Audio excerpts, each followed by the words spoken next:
Imran Khan mentioned Asim Munir and how he's responsible for this, and he's really upset at Asim Munir. He said, if they do something to me, he's the one responsible. I said, they won't. They won't dare do anything to you. What did you guys discuss, and how is his condition? He started by saying that they have tortured me. First time I saw him so disturbed. Why are they getting stricter? Is it becoming more of a threat to them? He's standing up for the rights of the people. So whichever one you want to give up, because he's never asked for himself. If they decide to do something to him, can you elaborate on this? Our other sister, Noreen Niazi, the policewomen dragged her from her arms and her hair. How do democracies justify their own stance when they do it selectively? What they are fearing is not Imran Khan. What they are fearing is people asking for their rights.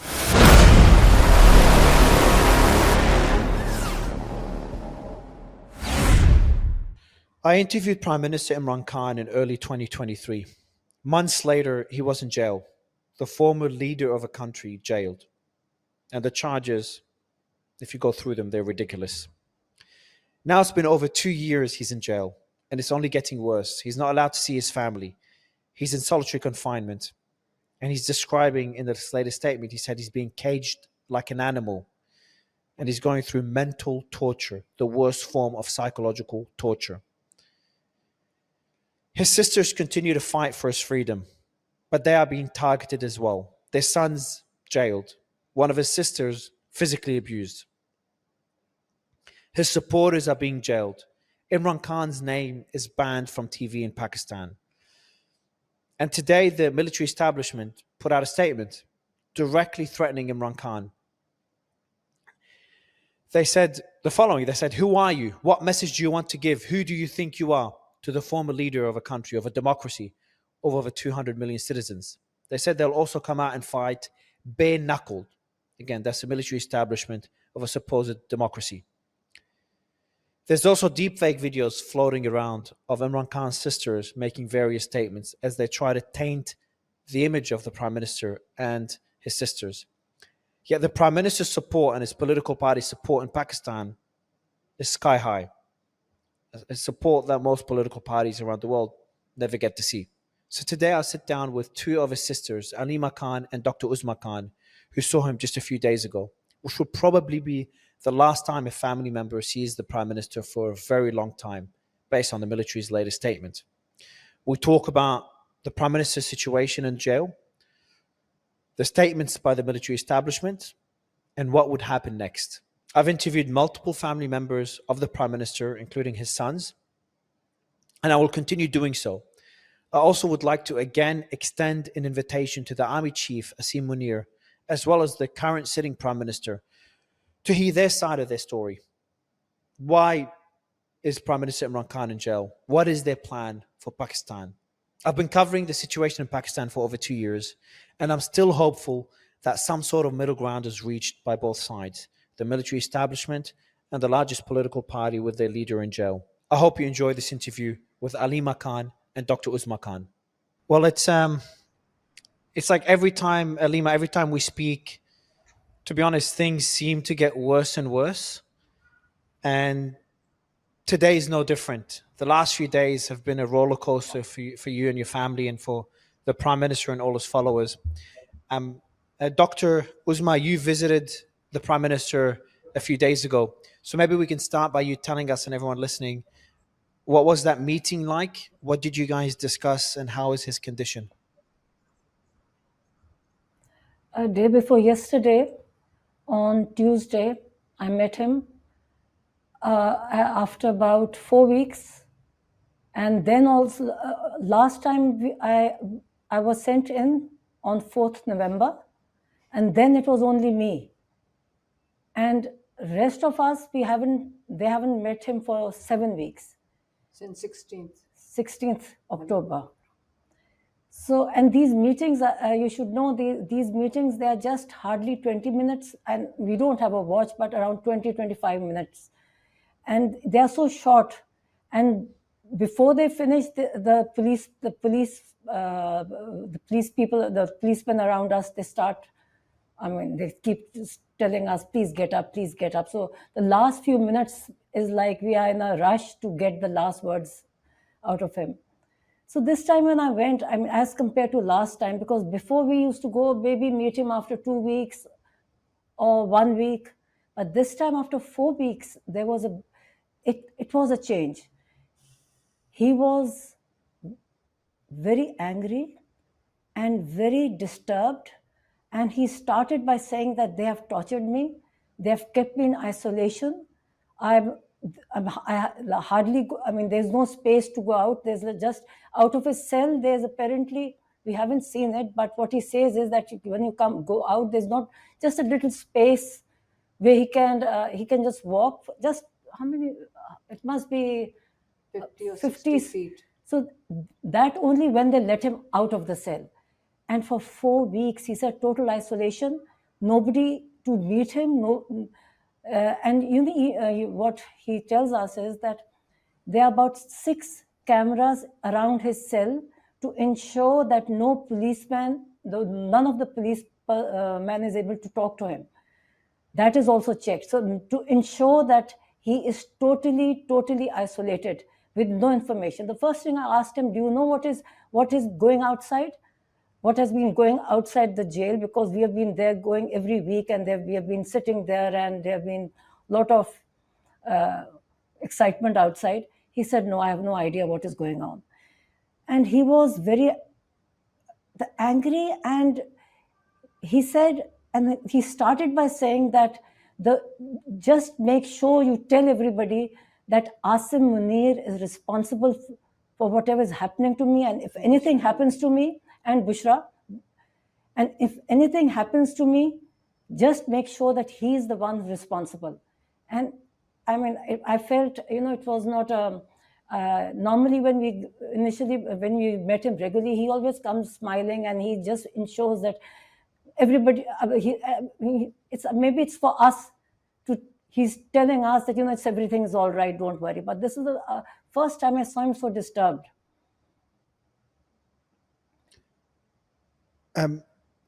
So, and I agree with that last point you made, because he's usually the one, and when we speak with me and Alima, when I spoke to his sons, he's always the person that's assuring you, his family, that everything's okay. Why do you think this time he's not smiling? He's angry, as you said earlier.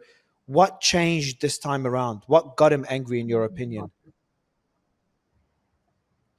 Normally every time when he comes, he's always smiling. He gives us a big smile, and he's as if he's coming out of his own bedroom.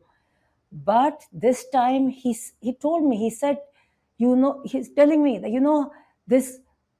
this mental torture is worse than this mental torture from solitary confinement is more, it's worse than the physical torture. And he kept repeating it. And he specifically asked me to go out and tell everybody that this person is responsible and if anything happens to me, he is responsible. And then quickly, afterwards I gave him a quick brief. There's not enough time. Actually, the time is so short. I gave him a quick brief of what happened in the last 4 weeks. And he gave me instructions of what to tell his people, what to tell his party, what to tell his followers outside. And I was also disturbed after that, because I've never seen him so angry and so upset before.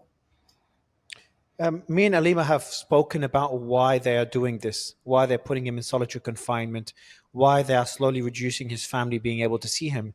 And what we concluded, same when I spoke to his sons, is that they're trying to break him. And based on what you're telling me right now, I wouldn't say they're breaking him, but it's starting to have a toll on him, taking a toll on his mental state. And we also have an update now, and we're going to talk about it in a bit, that they're going to completely block his family from seeing him. Miss Salima can't see him already because she was always getting his message out to the world, and she was targeted legally. And now you've also been banned from seeing Imran Khan again because you're also passing his message to the world. Why are they doing that? Why are they getting stricter? Is it becoming more of a threat to them? He himself told me this time. He himself said, They are trying to break me. I will tell I'm not going to break. Whatever they do with me, I'm standing firm on my stance, and this is the message I was supposed to give outside, that no matter what they do, he's going to resist. His stance is the same, and he told me that they are trying to break me. I know why they are doing it. Alima, Mario, if I step into this, you see, the thing is, the a microphone, lot of Alima. times people have a lot of times people have come up to us regularly and said, I wish you'd find a middle ground. And I've asked a lot of people this, because they says, we just want Imran Khan out. Can you not find a middle ground with Asim Munir? So I said, listen, my brother has repeatedly, since the time we've gone in, if you look at all his tweets, he talks of three things: rule of law, democracy, human rights. He's a constitution. That's all he talks about. So I said, which one of these do the people of Pakistan want to give up? Do you want to give up any of these, your rights? He's standing up for the rights of the people. So whichever one you want to give up, because he's never asked for himself. So the thing is, what the establishment would like to offer him is personal relief. They're telling him that we will give you a break. You come out on our terms for yourself. He's saying, I will not come out for myself. I'm here. You have to agree to fair and free elections. You have to agree to rule of law. And he's repeatedly said people should stand up against the 26th Amendment they brought to the Constitution, then the 27th Amendment. Now they're going to bring the 28th Amendment. And they're all person specific. These amendments are person specific. He's also said repeatedly, told us in jail as well, that this is not a sustainable model. They have to understand you cannot, tyranny is not a sustainable model. Eventually, people rise up against tyranny. And this, I mean, I haven't had a full brief, but we know that the representative of the military has given a press conference today. And he has declared that nobody can see Imran Khan because Imran Khan is anti-state. So I'm wondering, is this an open declaration of martial law, where a military government employee comes and sits there and says the person who's representing 90% of Pakistan and its politics is being declared anti-state? You'd assume that anywhere in the world, people are the ones, you do not call a representative of people anti-state. And the state, the only person, and they said he's anti-military. My brother has never said anything about the military. Both Uzma's husband and my husband both were in the Air Force. My husband has got an award for, he's got he's been awarded for his services to the Air Force. So when you say like he's against the army, the only person that my brother has named is Asim Munir, and that is not sum total of our military. Our military is an excellent force, but when you have somebody declare himself state, the complete army, and anybody who speaks against him, there are two names you can't take on our television, like two names that are forbidden. You can't speak against Asim Munir, and you can't speak for Imran Khan. That's the sum total of what the situation in Pakistan is right now. And another thing that they did, and they've exposed themselves by doing it, and it's quite ridiculous in this day and age. Superb IA generated deep fake. They did it to my sister. Then I did an interview with Sky TV with Jaldi Hakim. They did it to her interview also, and she's spoken up on Sky TV about it. And like, what are we discussing? Oh, Imran is with Modi. Like, it's like to show that Imran Khan and the script first prepared on our interviews, international interviews, because we don't speak to our national TV, and the national TV can't even show our interviews. So first they script that, the fake interviews, like the fake, deep fake for my sister and myself. Then my sister's name is quoted in his press conference to prove. So now this was part of the script. So they are saying there's a nexus of Afghanistan, PTI, and India. I mean, this is what they have sort of scripted out there. Now, it can't get more ridiculous than this. And the sad part is that we, Pakistan being a member of Commonwealth, and you're from Australia, and Australia is a member of Commonwealth, and I have raised it a few times. How can such tyranny against the people of Pakistan and being a member of Commonwealth? What's the point of being part of an organization like Commonwealth? What's the purpose? UK heads the Commonwealth. There are, I don't know, 40, 50, 60 countries in this. Not a single country speaks up for each other, because the main points of the Charter of Commonwealth are rule of law, democracy, human rights. These are the main principles of the Charter. So we are sitting in a situation where most probably I'm going to go under trial and be sent to jail. But my sisters are here. They might be the next ones going to jail. We are all willing to do this for our country. But should countries overseas, no, we are not asking for help. No, never has my brother asked for help for any. We are not appealing for support. And what can we appeal for? But we are saying that should they be supporting dictatorships? Should they be supporting situation environment as it is in Pakistan, and supporting it fully? A lot of countries which could claim to uphold values of democracy, and you're sitting in, like, if you just listen to the way he threatened Imran Khan, and who's declared that we can't see our brother, is the spokesperson for the military. So it has to be, it's not the government spokesperson. Yes, the government spokesperson also came on yesterday and said that we are going to ban, and they threatened, if you come outside the Diyala and see, we'll rip your tongues apart and we'll make shoes out of your tongues. Souls. I think soles of your shoes out of your tongues. I mean, the language they've used. But we've gone past the stage of being fearful of them. We are not fearful of them. They're scaring us. They're just three sisters. That's where else? I mean, you've already got one nephew in jail. My sons have been to jail. It's my turn now. They're attacking my sister through artificial intelligence and talking about her on TV. Is that who you're combating? Women now? I want to go back to the statements that the Prime Minister has made, because there's a few things you've talked about, Alima. You've talked about the statements by Imran Khan, the statement by the military spokesperson today, and I'm going to read out what they've said. That was a bit of a shock to me. I think they've never come out that aggressive against Imran Khan. And also, I've watched those deep fake videos, the one from yesterday. Very low quality AI videos, very, very low quality. They seemed obviously fake. But it also just seems whoever did them just seems very desperate as well. But let me go back to the statements by Imran Khan. Doctor, when he spoke to you, he talked about the psychological torture he's going through. He talked about the solitary confinement that he's experiencing at the small cell, no human contact.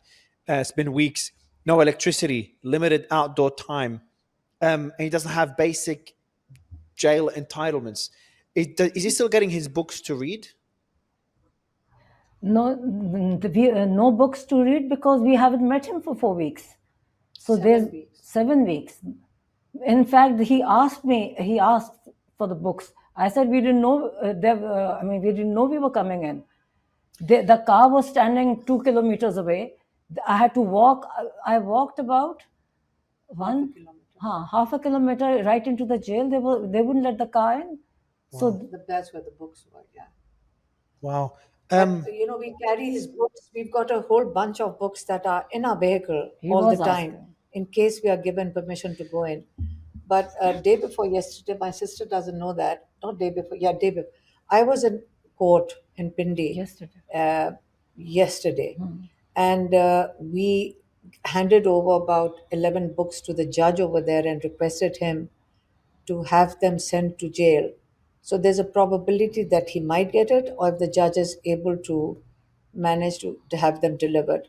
So the only thing that Imran Khan ever asked for is either, as we've always said, is either to speak to my children, he wants to speak to his sons, or he asks for his books. So these are the only two things they ask for, and they ensure that they don't allow him to speak to his sons, or they don't allow his books in. That's part of their torture, whatever regime.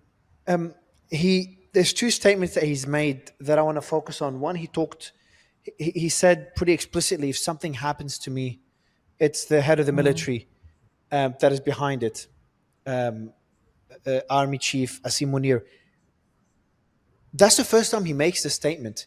Is he starting to worry for his life? Because Alima, I think it was you that said it as well, that what we're seeing right now, the fact that they've kind of kept him isolated for so long, all these rumors were swirling around. You made it, I think it was you, Alima, that said that this is not an accident. This is more like a test run if they decide to do something to him. Can you elaborate on this? Because it seems now your concerns, and again, sorry, I don't want to seem insensitive, but your concerns that this is something more sinister being planned are starting to become more apparent. You see, the thing is, several people spoke to us about it. People, The everybody, microphone. The there's an microphone. analysis, they people analyze. There's always, I mean, all discussions are always around Imran Khan, and a few people did speak to us and said that if it's sort of a method to this situation, that maybe they want to test the waters. They feel that they don't know how to go about it, but they need to test what if they isolated him. Where did this rumor come from that he's not alive? Like, where did it come from? They claim it came from Afghanistan. I don't know why it would come from Afghanistan. But the fact is, they want to say that it started from there or they started from India.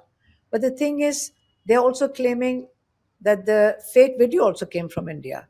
But the only person talking about the fake video was our ISPR spokesperson. So, yes, we are concerned that that's why we go outside that jail, that we will not allow. How can we allow it? How can we not stand up for him? And basically, people are not just worried, they're getting angry. And a lot of people call us up and say, enough is enough, you've got to do more than that. And frankly, whatever we as sisters could have done, we have. My sister, our other sister, Noreen Niazi, if you have no idea how brutally she was attacked, she's 71. The policewomen dragged her from her arms and her hair. And we, in the dark, actually for a few minutes missed out. We didn't even know this was happening. And when we reached her and we were trying to get up, she had not passed out, but she was in a state of shock. She doesn't recollect some of that, what was happening to her. We told her what happened, but she was, she had swollen arms, she had bruised back. And she says, all I remember is that they were dragging me by my hair. So this brutality, obviously, it created more anger, and a lot more people are standing outside Adiala jail. And they brought in they were saying that about 600 or what police all over the place. You don't even see the will amongst the policemen to do anything. Even the police tell us we have no intentions, we follow Imran Khan. I think the way they are reacting, the way this reaction when you're attacking women, this is not an acceptable format anywhere in the world, especially in Pakistan. When you start abusing women, it's not sitting very well with the people of Pakistan, that's for sure. It's not acceptable anywhere, but in Pakistan, there's a decorum for women, and you just don't do that. So there is, I don't know how they see the future playing out, but it's not looking good to us over here, because when they are reacting in fear, because my brother says they say it's anti-military. The only name he's named is, when my sister came out in the past 3 visits, was Asim Munir. So the reaction that you get in return when you're naming a government officer is so big. Like, it's like if you watch that, I only saw it. I haven't really gone through the ISPR statement, but I saw my sister's pictures on his presentation. My sister, like, why would she be telling? Like, he's saying that my sister gave an interview to Indian television. Basically, she's saying that she's asking Modi to attack Pakistan. My sister. So they've got an AI generated, they first make. So why would. So they are putting that on my sister. So hold on. Through AI Are you generated. talking? I know there were AI generated videos just circulating online, and it's, one would speculate they're coming from the government or people associated with the government or the military leadership. But what you're saying is that the military spokesperson played an AI generated video in the conference. Yeah. No, he said they showed, well, I don't know if they played it because I didn't see the content, but I've seen somebody sent me that they're talking about my sister, saying that to prove how anti state all of us are, we are Wow. anti Pakistan, anti whatever, because we are in with Modi. And my sister saying that Modi should attack Pakistan. That is crazy. That's one of the AI generated videos. And that's my sister who was the one who was dragged. So what I'm saying is the level of desperation is they've turned it on us sisters and generating these deep fake videos. Why Dr. Alima mentioned how Imran Khan mentioned in the last few statements, he talked about Asim Munir and how he's responsible for this, and he's really upset at Asim Munir. Now, the Asim Munir's leadership is painting it as if Imran Khan is talking about the military. Now, as you said, the military is 600 and something thousand personnel. Asim Munir is one person, and Imran Khan has an issue with Asim Munir, not the military as a whole. But why is he talking so openly now about Asim Munir? Why? And because this is likely why the press conference came out, because Imran Khan is a lot more vocal against Asim Munir. And that's, I'm assuming that's concerning Asim Munir as well. The, the whole press conference reflected desperation, and they were just trying to deflect it on the state. They were not saying it's Asim Munir. They were mainly saying it was he is anti Military. the whole anti-state, anti-military, and anti-Pakistan. And and everybody knows, not only them, everybody knows that he always mentions this one person because it's a fact. The reason is everybody in Pakistan knows all these politicians, the way they are totally controlled, suppressed by him. Yeah. The fear is there.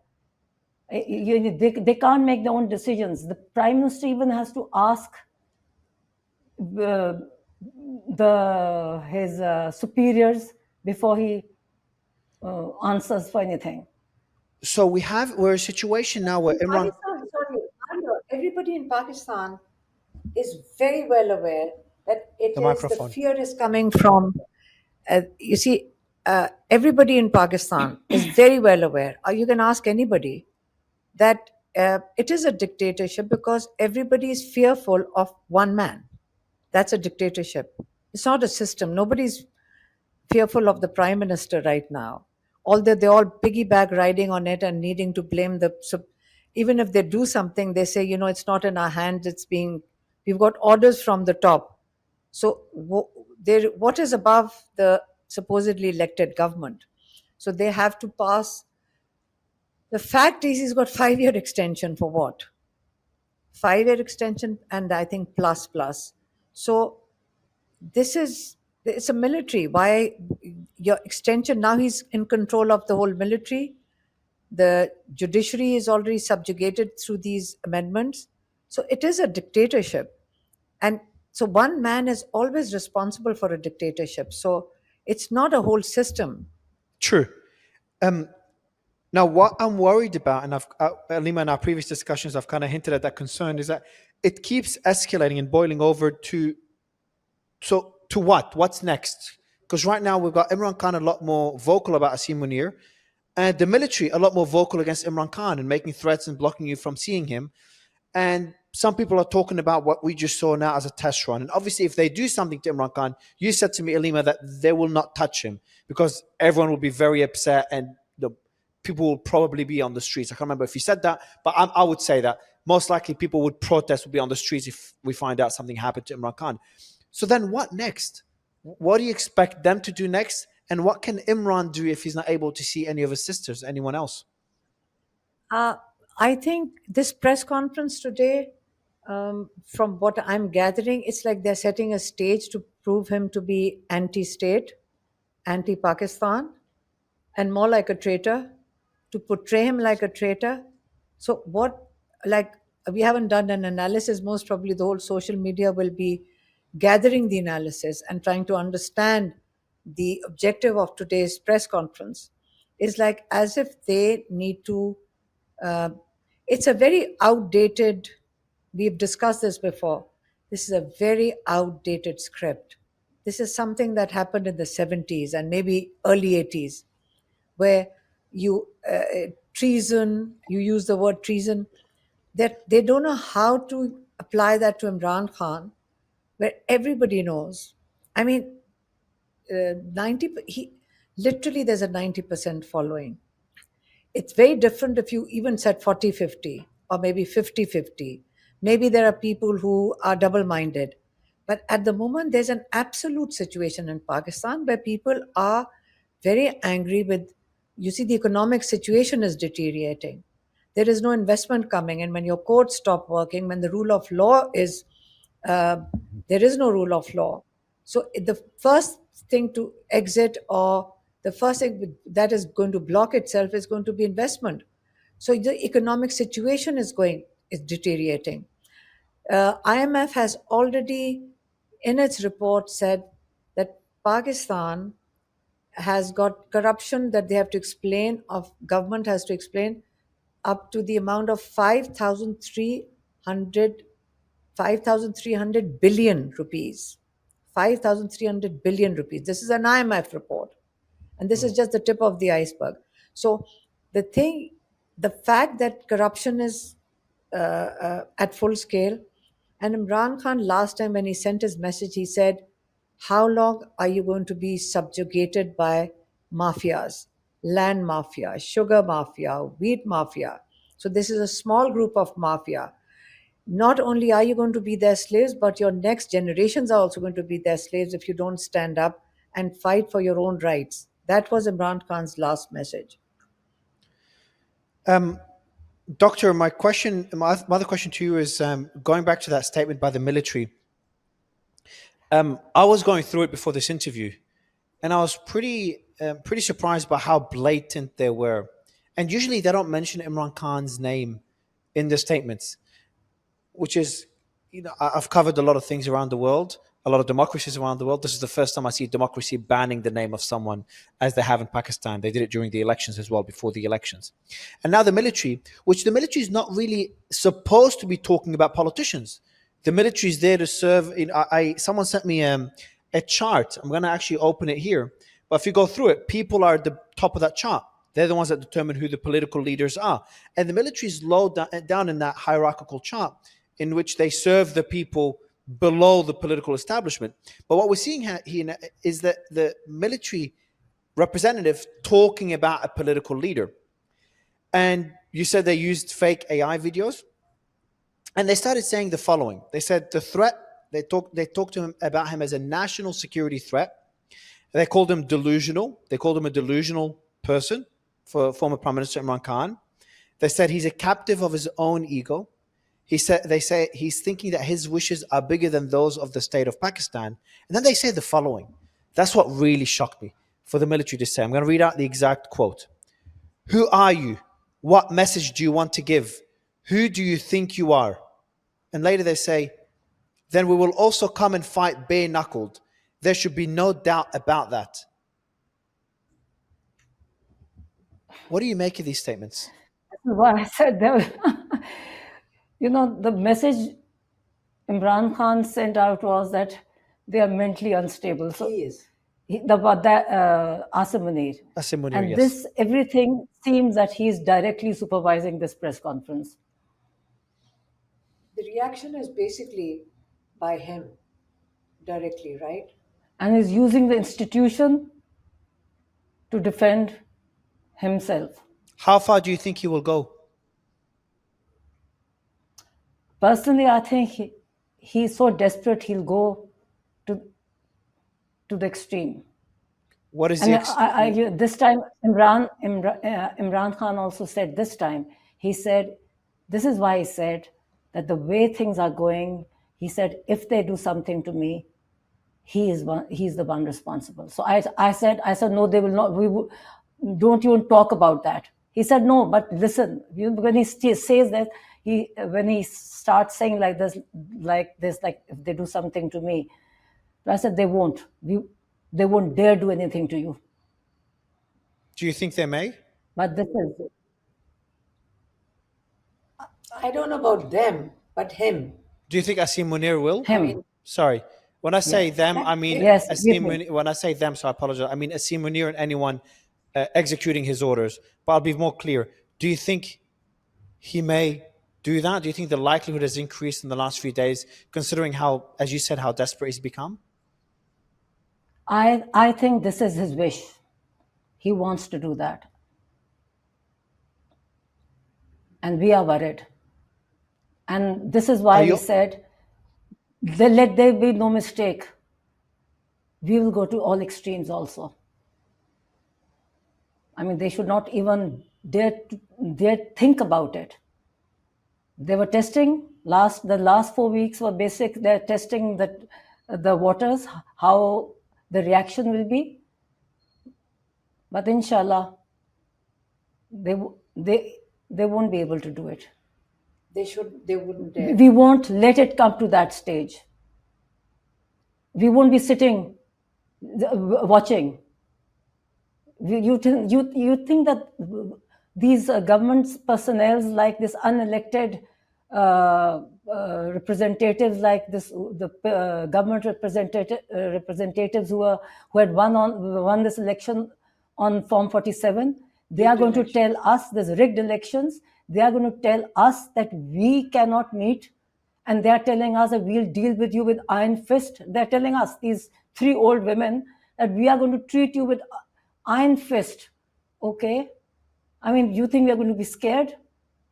The people who can't even go in, the person who was saying this, if he goes alone outside on the road, people are going to, I don't know what going to do.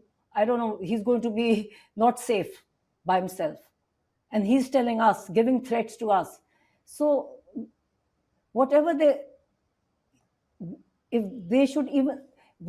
saying in these 2 press conferences, they're trying to scare. Basically, what I feel is a message directly to our sisters, basically. This is what the press conferences were basically addressed to us, to back off. Back off and not take Asim Munir's name. And don't come to Tuesday. Don't take his name. Basically, the whole issue is, in this whole script, or whatever Imran Khan's message is, just the one name that you can't take. They don't take Imran Khan's name, and they are telling us don't take Asim Munir's name. We are not the ones taking it. Imran Khan's message is our responsibility, and it is our responsibility to communicate it as he wishes. That's all we are doing. It's our responsibility. Communicating, it's a big responsibility, and we have to communicate it as he's asked us to do. Are you worried about you and your family being targeted further? So, Alima, you've had your 2 sons go to jail for a period of time. They were essentially kidnapped in the middle of the night. Me and you spoke, I think, a day or 2 after that happened. You've also got, Uzma, doctor, is it your son or your sister's son that's currently in jail? Is it your son? My sister's son. Your sister's son. Our sister's son. So you've got your sister's son who's currently in jail for, I think it's a very long sentence. He's not being treated well in jail. Your sister was physically assaulted. Alima, you're being threatened. You were in court again recently. You're being threatened. I can't remember what the charges were. Some stupid charges because you're taking Imran Khan's message to the world. And doctor, as Alima said, you could be next. Do you worry they could escalate the pressure they're putting on you as a family? Because my question would be, is that if Imran Khan is now isolated, if they continue jailing the family or silencing the family one after the other over the next 6 to 12 months, which I hope does not happen, um, I worry. My question would be like, what could you do if they continue silencing you? Already, the media is too scared to talk about this. I don't think they're allowed to run any of your interviews.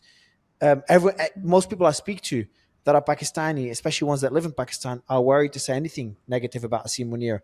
But secretly, everyone's like, happy about me talking about Imran Khan, but more importantly, they talk positively about Imran Khan, but that's privately, not publicly. If they continue this process, especially silencing you as a family, what would be your next step? Mario, when you were mentioning all that is happening in Pakistan, what's happening, what really makes me very sad is the global reaction to it. When things like this happen in a country like Pakistan, and when President Trump turns around and says, like, this is my friend, how do democracies justify their own stance when they do it selectively? So, in this global age, things, as I said, I don't know how it's going to be going down the road for other generations and younger generations. I think it's going to be a completely different world. Our world, I think we are too old. Maybe our generation or people older than us, even, they should realize that it's a changing world. You can't go around with different sets of standards for different countries. Either, shouldn't it be, it's much better to be very honest and say, listen, we want to have a transactional relationship with the country. That's fine. Like, we are going to do business with this country. That's fine. But don't say that we are also champions of human rights and we support democracies. And this is the time when countries like Pakistan, and there are other countries also, we are not the only one. It's 250 million people. I don't know. We are not in the same situation as Africa.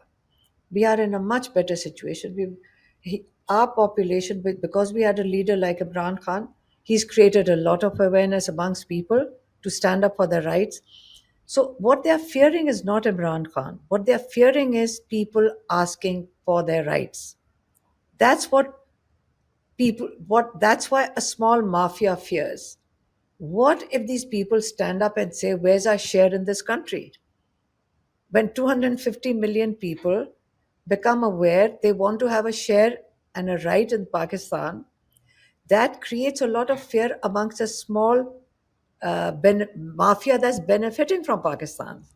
So Imran Khan is the person who's leading the 250 million people and standing up against a very small, shrinking group, by the way. It's a shrinking group. It's not fashionable anymore to be part of a mafia. Police is not willing to be participant in this. Military personnel are not willing. I'm telling you, when the time comes for them to shoot their people, it's not going to happen. And that's why, inshallah, whatever comes forward, comes ahead of us, we always believe, we have a strong faith that if our time in this world is up, as Imran Khan says, and this is the belief that we all have, then it's over. But at least when we leave this world, we feel we participated in something bigger than ourselves. And we are following our brother in that. And we are very proud of him that he stood up for something on principle. He's awakened the whole nation, which is much bigger than having any government. He should be, but the fact that he's being tortured through solitary confinement is so wrong, and everybody should talk about it. It's internationally against all principles of human rights. It's nationally against our law, and now they've just decided. Military spokesperson has said the punishment for bringing out, like, to Imran Khan for him mentioning Asim Munir being responsible for anything happens to him, is that now all visits are going to be banned. They are being banned by the military spokesperson, if you have made note of that. He is going to ban and put Imran Khan in 100% solitary confinement. Dr. Uzma is not going to be allowed in because she also brought Imran Khan's message out. So I wanna go through a statement that also the military spokesperson said, Alima. He said we need to understand how this narrative is working, and unfortunately, how it is working in deep collusion with external actors. You've also talked about how the AI videos trying to paint you, again, really badly made AI videos trying to paint you and your sister as colluding with the Indian government. I don't know if they did it with Afghanistan as well, saying things like we need to bring Asim Munir down, something along those lines. Can you tell me more what they mean by that statement in terms of referencing a deep collusion with external actors? What are they trying to do here? Yes, India, Okay. India. So, uh, uh, you have to keep in mind that Imran Khan, I said it to some of the journalists. I said, before you were all born, Imran Khan was a global figure. He's really loved in most of the cricket playing countries. The people know him I knew him in as a, all I knew him cricket playing as countries. because in Australia cricket is popular. I knew Imran Khan as a kid before he got into politics. I knew him well. Yes, yes. So same as the case in India, and uh, so some of the channels which were contacting us saying that people are so worried if something has happened to Imran Khan that they are demanding it of their, I suppose, their TV channels. I don't know which channels are which channels, but the fact is that there's a huge population which goes beyond borders with Imran Khan. So, and there are a lot of Pakistanis that go on air, who sort of go on air on Indian television. A lot of people in Pakistan will speak on Indian TV, but they took my sisters. Somebody had called her. She spoke about it. Imran Khan's condition, basically. They were asking if Imran Khan is okay. Is there any news on Imran Khan? They make a ridiculous video on my sister, and the speed with which that was spread everywhere. And then for ISPR, knowing that it's a now, if you are from a government organization, before you use it, shouldn't you be? It's already everybody's declared that this is, and it's a deep fake. My interview, because it was on Sky TV, because Yaldi Hakim Chi actually went on another program to talk about the fake, deep fake. Uh, and I'm saying the same things on Sky TV about Imran Khan and Asim Munir to about India. Like I'm talking about India and how India, In the fake something about video, Indian. in the fake video, or in the real one, you mean? In the fake In the video, fake in the video, fake exactly, video, exactly, yeah. Because in the real one, you didn't talk at all in about the India. fake video, both the fake videos about India. So our collusion basically has to be established through these fake videos that we are both colluding with India. And this is the external forces. I mean, it's a very bad script, to tell you Yeah, the truth. yeah, I can see. The last, And it's so irresponsible on the part of a representative of our military to sit on TV, on with all the media, and use that fake video. yeah.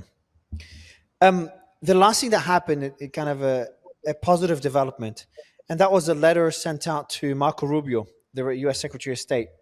So that was sent by 40 U.S. lawmakers, and it says the following: They expressed concern of the transnational repression and worsening human rights crisis in Pakistan under the military-backed government of Prime Minister Shahbaz Sharif and Chief of Army Staff Asim Munir. That was 3 days ago.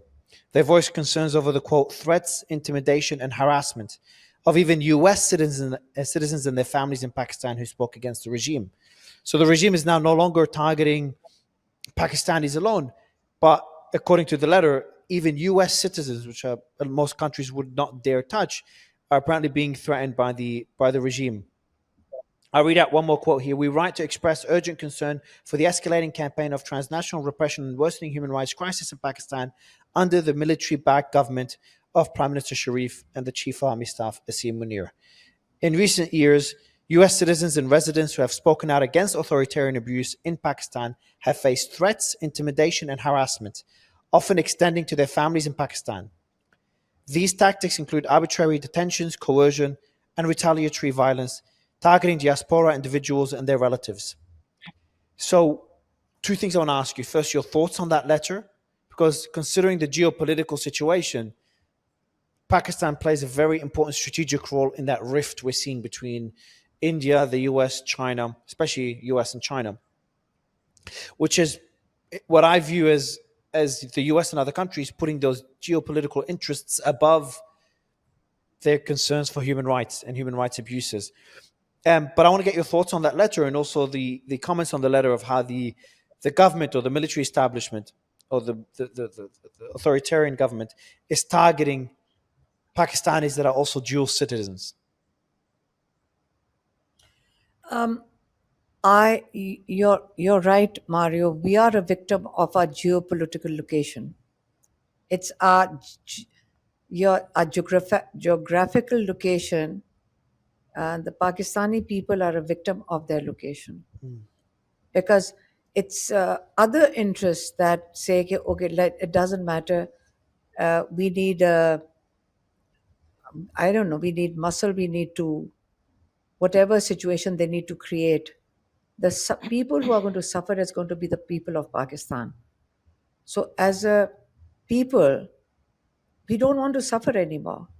During the 20 years when Afghanistan had problems, and Pakistan was obviously participating in that, we had about 80,000, 90,000 civilians killed in various terrorist attacks. So we as a people have suffered, and that 20 years economically damaged us. We suffered from stunted growth. Our economy didn't grow because how is anybody going to invest when there is unrest? And we directly didn't have any unrest, but we became a victim of problems in our neighborhood. So when Imran Khan keeps talking about peace, they intentionally turn around and say he's anti-West. No, he's only talking about his own home and his own people. And all he's asking for is that we have suffered economically for the past 40, 50 years. Pakistan was growing. If you look at Pakistan in the 50s, we were a new country. If you go back, Pakistan was a country which was giving scholarship to 20 countries, which included, helped set up South Korea's. But I was in South Korea, they said Pakistan helped set up the education system. Pakistan helped set up, helped Singapore. Pakistan helped Emirate Airlines. It says EK. You know, the symbol is EK. It's Emirates Karachi. The first flight, Oh, wow. Pakistan trained them. Pakistan trained them. That's why every first plane that they have, the first plane lands in Karachi. Pakistan helped set up the airlines. Pakistan has helped. We were giving scholarships to most of the UAE. This was the growth rate in Pakistan. The level of education, the growth rate in Pakistan, we were giving scholarships to Singapore. Look at where we are right now because of the geopolitics of this region. So where we were growing at that rate, 30 million young people, educated people have left Pakistan, 3 million, have left in the past 3 years.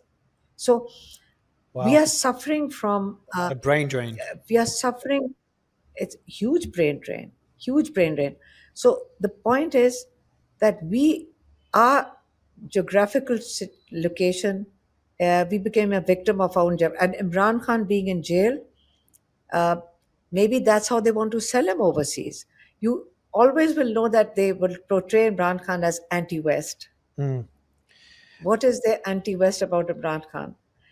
Imran Khan, all he says is that, listen, I have to first look at the welfare of my people. So how can that be anti-West when you're looking after your own people? So yes, you're right about how the situation, but I think, as you said, in this day and age of social media, maybe the young people are not interested in a geographical location. They want to have a better future for themselves. So it depends on how they will react to how things evolve in Pakistan in the next few weeks, months. My last question, and Doctor, I'm going to ask you that question first. I've already asked that question to Alima, and I'll ask her again, see if her answer is different today. Again, I'm not involved in that fight. I have no horse in the race. I'm not going through the struggles that you're going through, and I don't share the same interest in supporting Pakistan as you do, and of course, as the former prime minister does. I'm not a Pakistani citizen. So for me, I'll ask this question as an outsider and without having the same connection to the people as you do. I look at this and say, I'm a believer in democracy. I come from a democracy. But I also don't want anything to happen to Prime Minister Imran Khan and to you either. And I want Pakistan to do well. Do you think there's a possibility, and Alima, you know what question I'm going to ask, do you think there is a possibility that Asim Munir and Imran Khan do reach some sort of settlement where we don't see a democracy in Pakistan as much as we all would want to see it? We don't see the same democracy we see in Australia, in Europe, in the US. But we also don't see the same autocracy we see in North Korea, for example, some African countries, etc. Do you think there's some sort of middle ground where both sides are not completely happy? Asim Munir would like total control, Imran Khan would like a full democracy, but somewhere in the middle where both sides are partially happy. Is that a possibility? Is that something that you'd be open to discussing? I know you're not in the position to discuss this, but do you think the Prime Minister will be in a position to discuss with Asim Munir? Personally, honestly, I think the way things are going at the moment, that doesn't seem a possibility. The way things are going presently. Why? Because the last time the message he sent was, he said whenever we have spoken to they were having, I mean, from the jail, they were having, I think people were going in to speak to him also from the establishment some months ago. Like people, when they came to him or brought messages to him, was from these, when they brought messages or whatever, or his own people, if they brought messages to him, that sort of message. To who? To brought it from Asim to Imran Khan or vice versa? Not Asim, but generally they would, you see the way it works is Middle somebody, ground. say everybody comes Middleman. and says, like, whoever sort of, they mention it casually, but you know that they are trying to say, you know, if Imran Khan could back off, or they would say that if he kept quiet or accept the way things are going, that sort of thing. Okay. They have said it in the past. And is it Imran Khan that will not accept it? Is that what you're saying, Doctor? Or Alima? What he, No, he used to accept it. There was some talks going on, but whenever, and this is what he complained. He said whenever they come and start some middle ground conversation with him, but on the other hand, the aggression against his party increases. They are arresting his party people. In the jails, they are being more aggressive with them. They are torturing them, and whatever promises they made with them, that, like one of the once they said, if you agree with us, you cancel your date of that one gathering, the jalsa he was having. He said, if you shift change the date, we will facilitate it, and we will let your people come peacefully, and we won't stop it. Last August, what she's talking about is last August. Last August, I think they were planning a rally, like a big gathering, on the 22nd of August. I remember, yes. So they came running to him this is in 2024, and people came to him and said, last date, please cancel this. We promise that we'll facilitate you if you shift the date to September, but please cancel this. So Imran Khan is in jail. They sent somebody at 7 o'clock in the morning, one of his party people, to say this to him.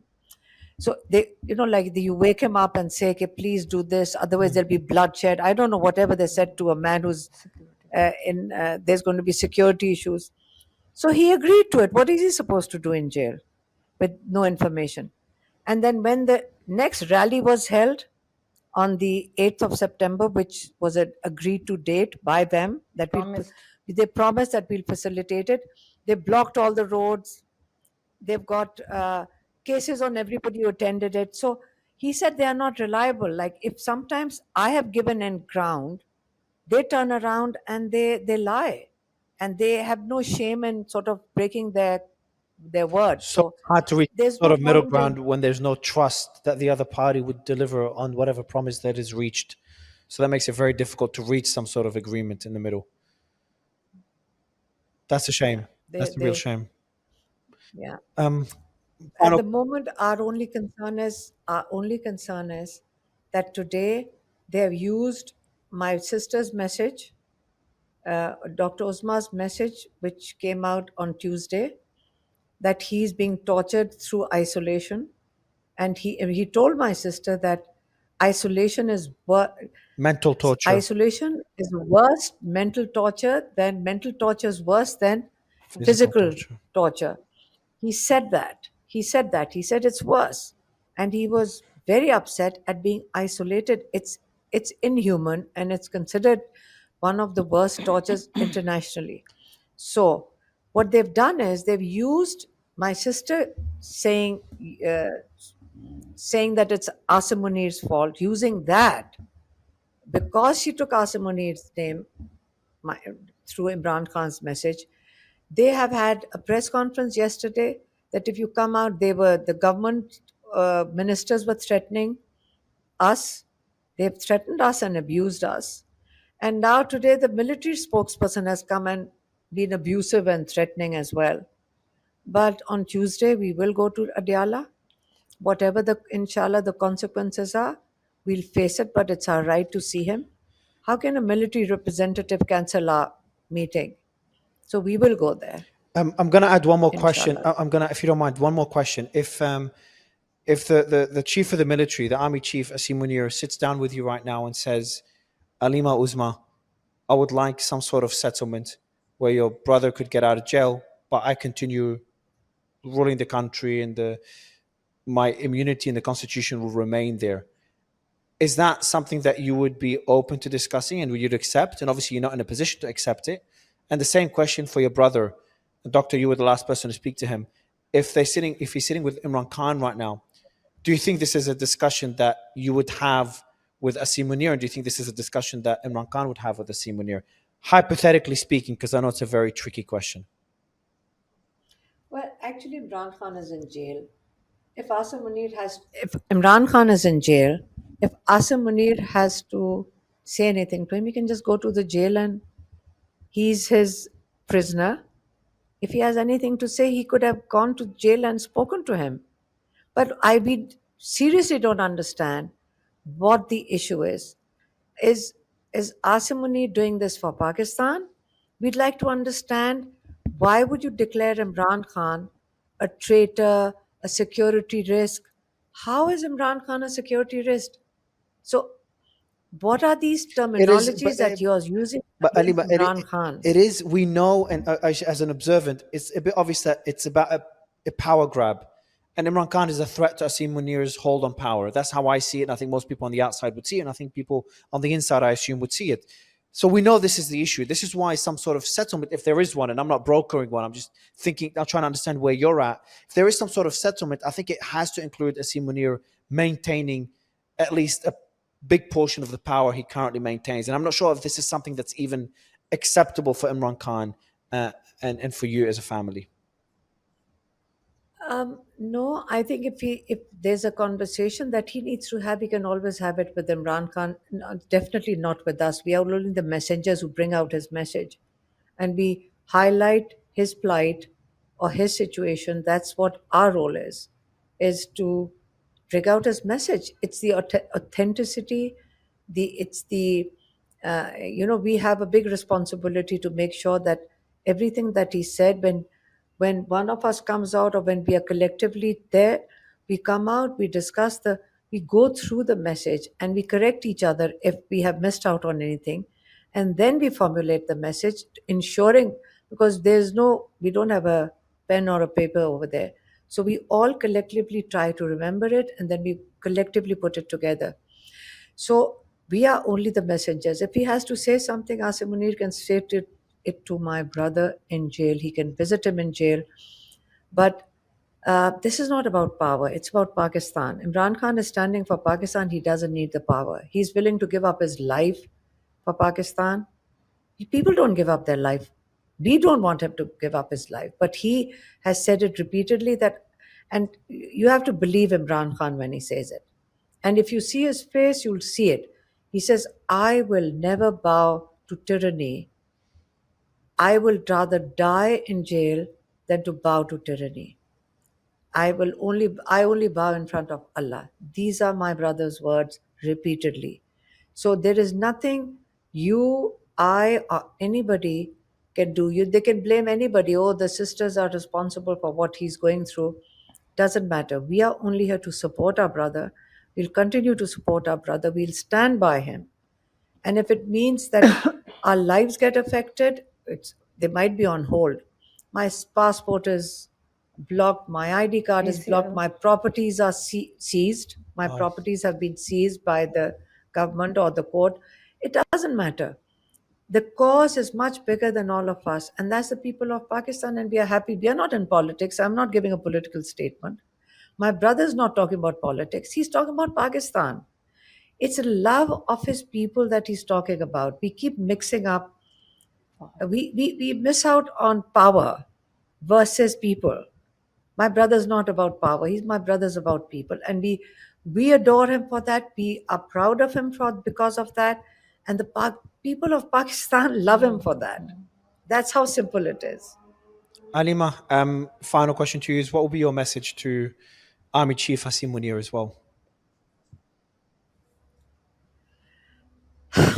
You know, sorry, these Alima, positions Alima don't and Dr. matter. Uzma. Alima and Dr. Uzma, both of you, as a final message to Asim Munir. Sorry. You see, I would say time goes by.